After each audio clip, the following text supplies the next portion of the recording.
We're in Isaiah. Isaiah chapter 46. When I went to the Kansas State Fair many, many years ago, there was a robot there. Okay? Now, most robots are just a computer on wheels or a toy or something. And they had a lot of computer toys or robot toys there at the fair. But this was a life-size robot. And it came up to me and started talking to me. And you could actually carry on a conversation with this robot. I think he's there. Have any of you gone to the state fair and seen this? Okay, all right, well, okay. So I think he's there every year, or was. I don't know if he still is. But you might know then it really was not a robot. It looked like a robot, and it talked, but there was somebody somewhere that had a microphone and was actually speaking through the robot to you.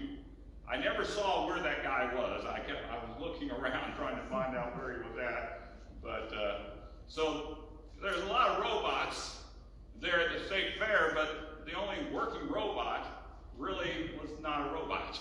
It was a person. And the same is true of idols, right? People get idols so that they can serve them. They get idols so that they can bring them good luck. They get idols so that they can have access to superpowers. But their idols don't do anything. The only working idol is not an idol. It's God. And this chapter tells about that. All right? Point number one. Idols are carried. God carries. Okay, verse 1 of chapter 46 in Isaiah. Bel bows down, Nebo stoops low. Their idols are borne by beasts of burden. The images that are carried about are burdensome, a burden for the weary. They stoop and bow down together, unable to rescue the burden. They themselves go off into captivity. Now, Bel and Nebo are Babylonian gods. So, how do you have an idol bow down? How do you make it bow down? Well, it's pretty simple. You take it, you go like that. If it's a big one, you tip it over, right? And there he is. He bowed down. He stooped low, right? He can't do anything against that. He can't keep you from making him bow down. Idols can be heavy, okay? The people who worship them have to haul them around. And some countries actually have parades every year where they get their idols out and they put them up on their shoulders and they go around the streets carrying their idol around. The idols are not able to lighten the load on those who carry them. They aren't even able to stop an enemy from stealing them and locking them up away in prison somewhere. I think that's what it refers to here. It says they themselves go off into captivity. They can't do anything. But what about God? Huh? Have you ever carried God on your shoulders? Have you ever put God in the back of your pickup truck and drove him around town? No. We don't carry God. God carries us. And that's the point made in the next verse, verse 3. Listen to me, you descendants of Jacob, all the remnants of the people of Israel, you whom I have upheld since your birth, and have carried since you were born. Did you know that? Even in your old age and gray hairs, I am he. I am he who will sustain you.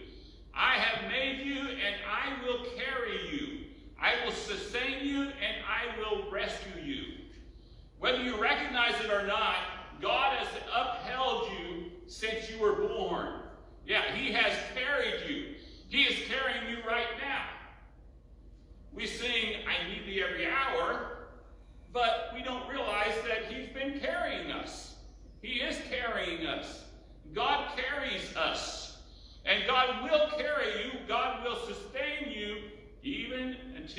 get old. We're not there yet, but we're getting there. You get old. Some of you are going, oh yes I am. I've been there for a while. I keep thinking I'll get there, but God is carrying you, and God has sustained you all your life, and God will continue to carry you. He will sustain you, and He will rescue you. You don't have to carry Him. He carries you. Point number 2. No idol comes close to God. With whom, verse 5, with whom will you compare me or count me equal? To whom will you liken me, that we may be compared? These are questions. All right? Answer them. Okay? What will you compare God to? Answer that. In your mind, you don't have to out loud. But who will you compare God to? Well, what? There is nothing. Right? Where is His equal? Where is God's equal? Where is someone that even comes close to God? There is none. Right? What will you say that He is like? What will you say God is like? There is nothing like God. And this is just, here's a bonus point here, but this is why in the Old Testament, God says, don't make an image to me. You're not to have an image to God. Because there's nothing that God is like. There's nothing that will show. Anything you make an animal, well, there's nothing like God. Right? And so we're to have no images because there's nothing like God. People make idols because they want something that will do what God does, but can also be controlled by them. You know that? They get this idol, they have the idol, they want it to do godly things, but they also want to be able to control that idol. We talk about the American idols, right? We don't have idols here, and yet we do have idols. And we've talked about this before. We talked about how that a lot of the things that control us, and we've named them all out. And I won't, well, one was sloth. We talked about this morning. But there's other things like sports and cars and who knows what other things that we have that are idols to us that replace God.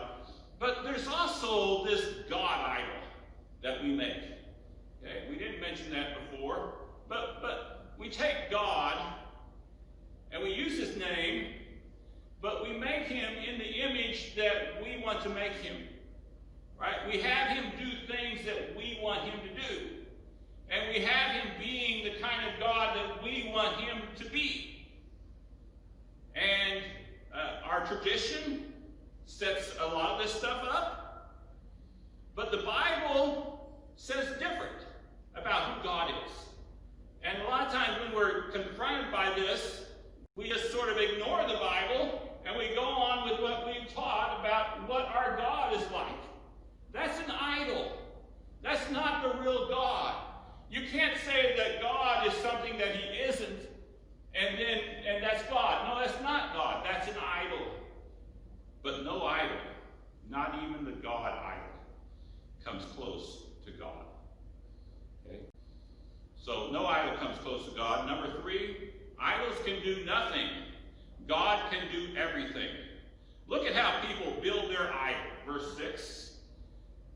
Some pour out gold from their bags and weigh out silver on the scales. They hire a goldsmith to make it into a god, and they bow down and worship it. They lift it to their shoulders and carry it. They set it up in its place, and there it stands. From that spot, it cannot move. Even though someone cries out to it, it cannot answer. It cannot save them from their troubles. Remember this. Keep it in mind. Take it to heart, you rebels. You rebels. I like that part. You rebels. People build idols from gold and silver because surely it will make them better than the wooden idols, right? Surely it will give them more power.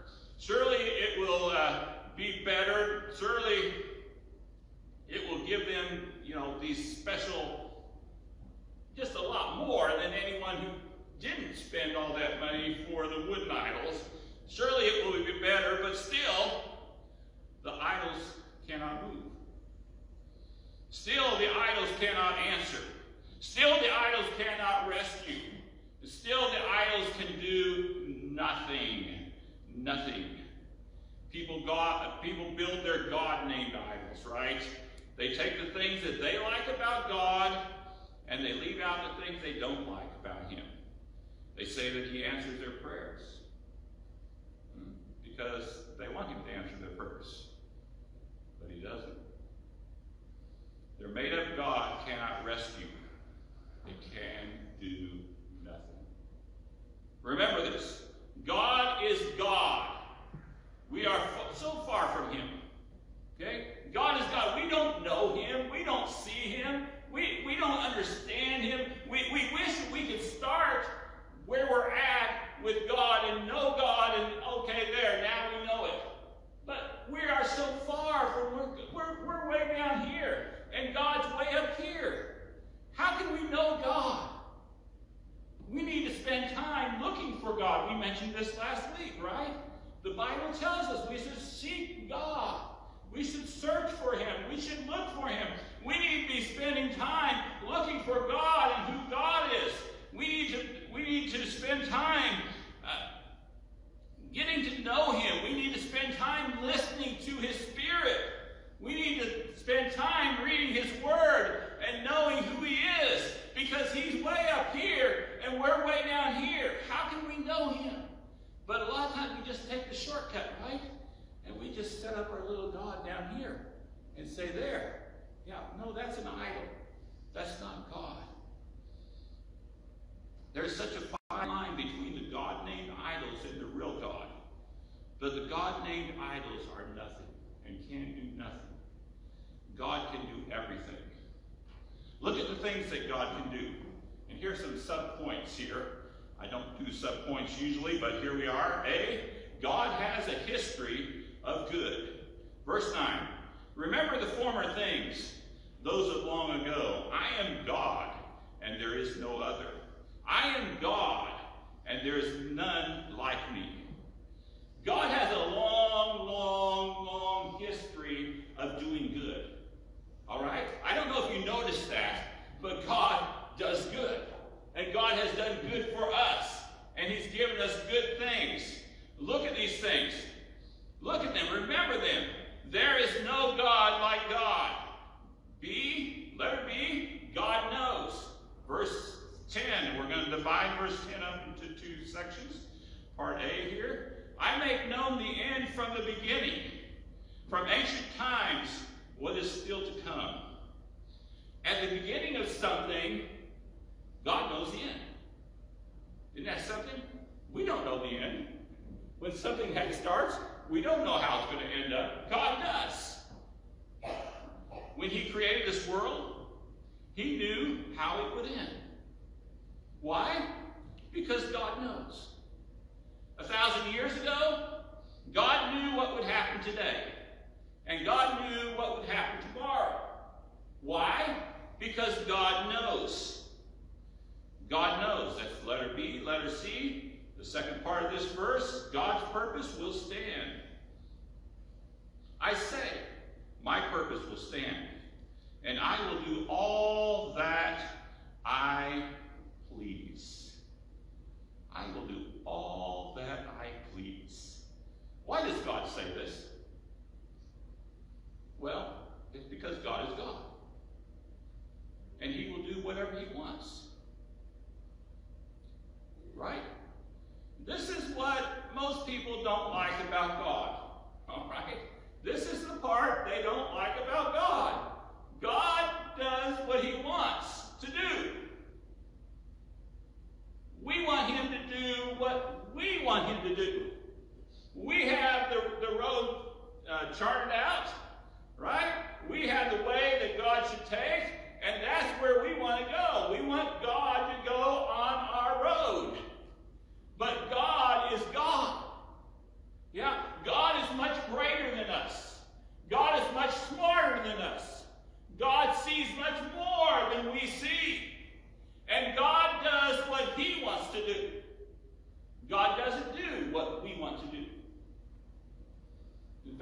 sort of wants us to do, he wants us to want what he wants. Yeah, he wants us to change. Another reason is what's found in the first of this verse. What has he just said in the first of this verse? God knows the end. Okay? God knows the end. He knows that his purpose will stand. Right? Because he has seen the end. He's seen that at the end, his purpose will stand. By the end, God will have done everything that he wanted to do. All that he pleases. That's what God saw. Right? God saw the end. And he saw that he would do everything that he pleases.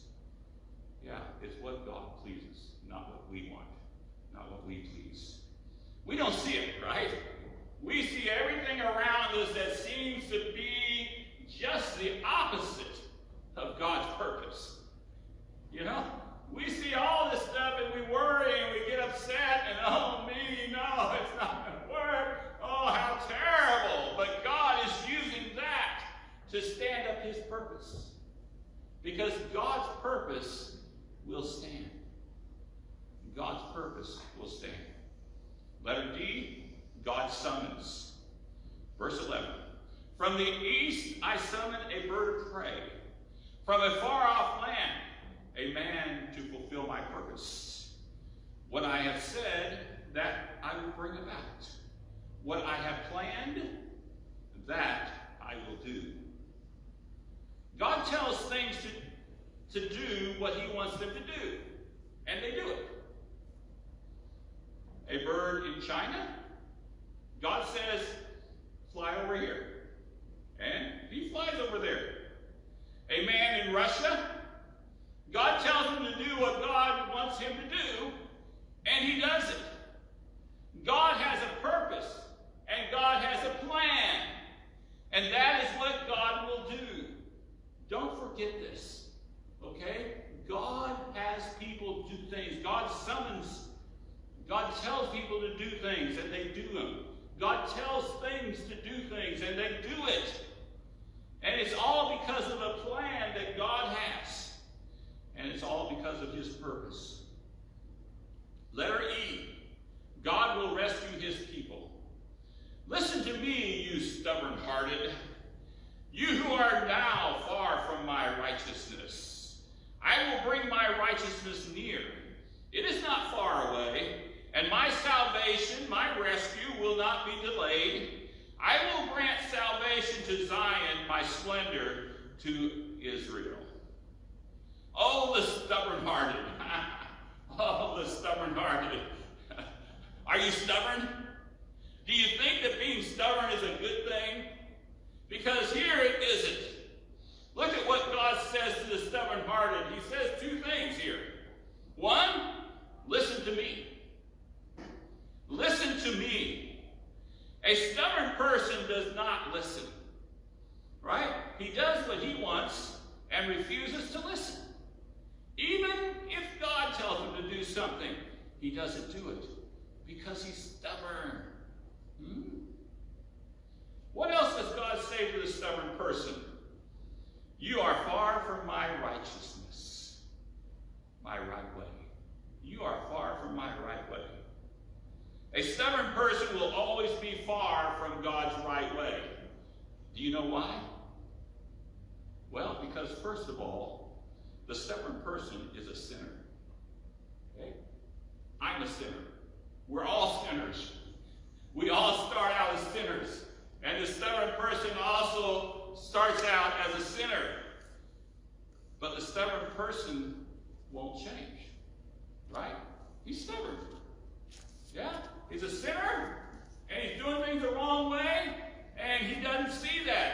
He's stubborn. He's going to keep doing things the wrong way, even though he doesn't see them as the wrong way they are, because he started out as a sinner. Huh? You know, we all start out as sinners, but hopefully we're not stubborn. Hopefully we say, okay, yeah, I need to change. God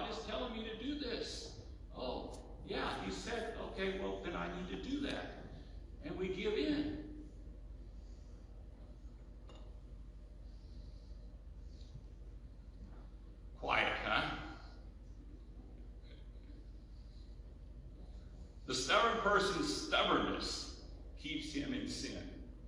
He won't change. He refuses. Even God tells him to stop, to change. But he's stubborn. So what does God do? Huh?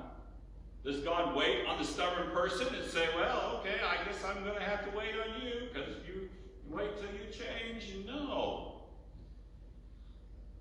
God brings his right way near, is what it says here, and does what he was going to do anyways, with or without the stubborn person. King Herod was a stubborn person. He insisted on being the only king. He was the king of the Jews, right? And he killed his own children because he didn't want them to take his throne. He killed his wife, I believe, right? Because he feared her.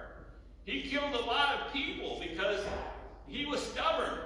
He wanted to be the king, and he knew that the Messiah was coming.